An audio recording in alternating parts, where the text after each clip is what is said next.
আলহামদুলিল্লাহ। গতকালকে আসলে আমি তো বর্তমানে তেমন কোনো চাকরি করি না।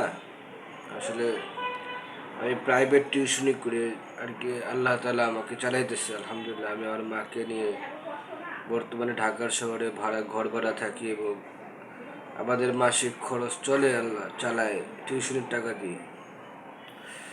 গতকালকে টিউশনি করে এসে একটু আমার ছোটো বোন অসুস্থ ছিল, তাকে দেখতে গিয়েছিলাম। তারপরে বাসায় ফিরে অনেকটা ক্লান্ত থাকার কারণে সম্পূর্ণ ভিডিও আসলে করা হয় নাই। তো আজকে চিন্তা ভাবনা করলাম যে যেহেতু আপনাদেরকে কিছু বই যেগুলো আমি পড়ি, কয়েকটা বাদ রয়ে গেছে, সেগুলো এখন পড়ে আপনাদেরকে কিছুটা শোনাই। আর আসলে দিনই কথা মানুষের কাছে বর্তমানে শুনতে ভালো লাগে না, সময়ও হয় না। আর আমিও আসলে নিজের আগ্রহের সাথে এখন বর্তমানে দিনই কথা শোনানো আমার নিজের কাছে ভালো লাগে না। যে দিনের কথা যদি কেউ গুরুত্ব না দেয়, সেক্ষেত্রে তাকে শোনানোর কোনো দরকার নেই। এই কথাগুলো অনেক দামি, এগুলো সবচেয়ে রাস্তাঘাটে পাওয়া যায় না। আর এগুলো কোনো হুজুররা বলবে না আপনাকে। আমি তো সরাসরি কিতাব থেকে পড়বো, আপনারা শুনবেন। যদি একটু ধৈর্য ধরে শুনতে পারেন, আর আমি ভিডিও লম্বা করবো না যাতে আপনাদের বিরক্তি লাগে। সর্বোচ্চ 10 মিনিট, আমি 10 মিনিটের বেশি সময় দিতেও পারবো না। কেন আমি 10 মিনিটের বেশি সময় দিতে পারবো না, সে কারণে আমি পরবর্তী ভিডিওতে বলবো। কিন্তু আমার ভিডিও সর্বোচ্চ 10 মিনিটের বেশি যেন বুঝতে না হয়, সেদিকে খেয়াল রাখবেন ইনশাআল্লাহ। 10 মিনিটের মধ্যে আমি আমার ভিডিও শেষ করে দিব ইনশাআল্লাহ। তো আমি এখন যে কিতাব থেকে পড়বো সেই কিতাব আমি সামনে নিতেছি।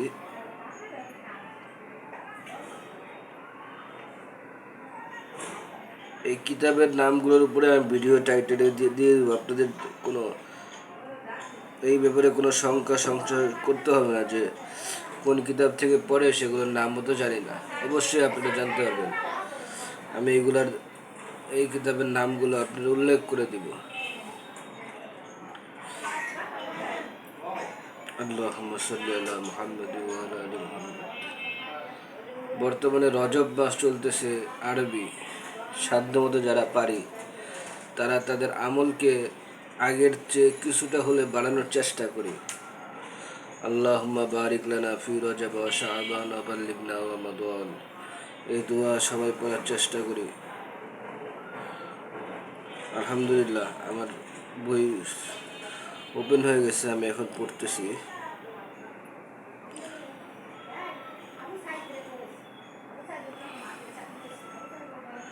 ইমাম গাজালি রহমতুল্লাহ আলাইয়ের অন্যতম একটা প্রসিদ্ধ গ্রন্থ, আপনারা সবাই হয়তো বা কেউ না অনেকে নাম শুনছেন।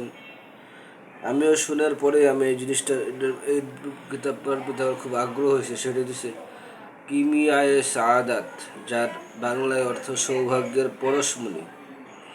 এই কিতাবের থেকে খণ্ডিত কিছু অংশ আপনাদেরকে পড়ে শোনাইতেছি। আপনারা যদি শুরুর থেকে শুনতে চান অবশ্যই আমাকে কমেন্টে জানাবেন। বিসমিল্লাহির রহমানির রহিম। আত্মিক দোজক। এখন আত্মিক দোজকের ব্যাখ্যা করিব। যে দোজক যন্ত্রণা আত্মার জন্যই নির্ধারিত, যাহা শরীরে মোটেই ভোগ করিবে না, তাহাকেই আমরা আত্মিক দোজক বলিলাম। এই সম্বন্ধে আল্লাহ বলেন, যাহা প্রজ্বলিত করা হইয়াছে, যাহা অন্তরসমূহ পর্যন্ত যাইয়া পৌঁছাইবে, ইহাই আত্মার দোজক, ইহাই আত্মাকে বেষ্টন করিয়া লইবে। আর যে অগ্নি শরীর দগ্ধ করে তাহাকে শারীরিক দোজক বলা হয়। এখন জানিয়া রাখো, আত্মিক দোজকে 3 প্রকার আগুন থাকে। প্রথম, দুনিয়ার লোভনীয় বস্তু হইতে বিচ্ছেদজনিত আগুন। দ্বিতীয়, অপমানপ্রসূত লজ্জাজনিত আগুন। তৃতীয়, আল্লাহর চিরস্থায়ী অনুপম সৌন্দর্য দর্শনে বর্ণিত নিরাশ হওয়ার ক্ষোভাগ্নি। এই ত্রিবিধ অগ্নি মানবের প্রাণের প্রাণ আত্মাকে দগ্ধ করে, দেহের সহিত ইহার কোনো সম্পর্ক নাই। এই 3 প্রকার অগ্নির মূল কারণ দুনিয়া হইতেই লোকে সঙ্গে লইয়া যাহা, ইহার ব্যাখ্যা করা আবশ্যক। এই জগৎ হইতে দৃষ্টান্ত অবলম্বনে ব্যাখ্যা করিলে ইহার অর্থ ভালোরূপে বুঝা যাইবে।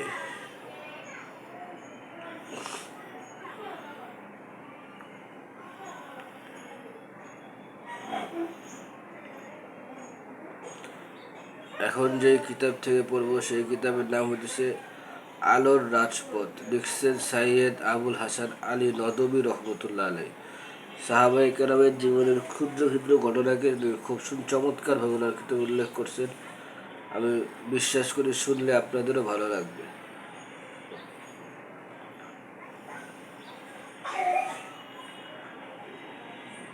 বালকের তরবারিতে আবু জেহেলের রক্ত। সাইয়েদেনা আব্দুর রহমান বিন আউফ রাদিয়াল্লাহু তাআলা আনহু বলেন, জঙ্গে বদরের দিন আমি দাঁড়িয়েছিলাম, আমার ডানে বামে ছেলে মুয়াজ বিন আফরা এবং মুআউজ বিন আফরা নামে দুজন আনসারী বালক। দুজন বালকের মধ্যে একজন আমার দিকে তাকালো এবং তার সঙ্গী থেকে গোপনে আমাকে বলল, চাচাজি, আপনি আবু জেহেলকে চেনেন কি? আমি বললাম, হ্যাঁ চিনি। আচ্ছা ভাইপো, তুমি তাকে নিয়ে কি করতে চাও? সে বলল, আমি জেনেছি সে নাকি রাসূলকে গালি দেয়। চাচাজি, তাকে আপনি আমাকে দেখিয়ে দেন, কেননা আমি আল্লাহ পাকের সাথে অঙ্গীকার করেছি সে যদি তাকে দেখতে পাই তাহলে আমি তাকে হত্যা করব, না হয় তার সামনে আমি মৃত্যুবরণ করব।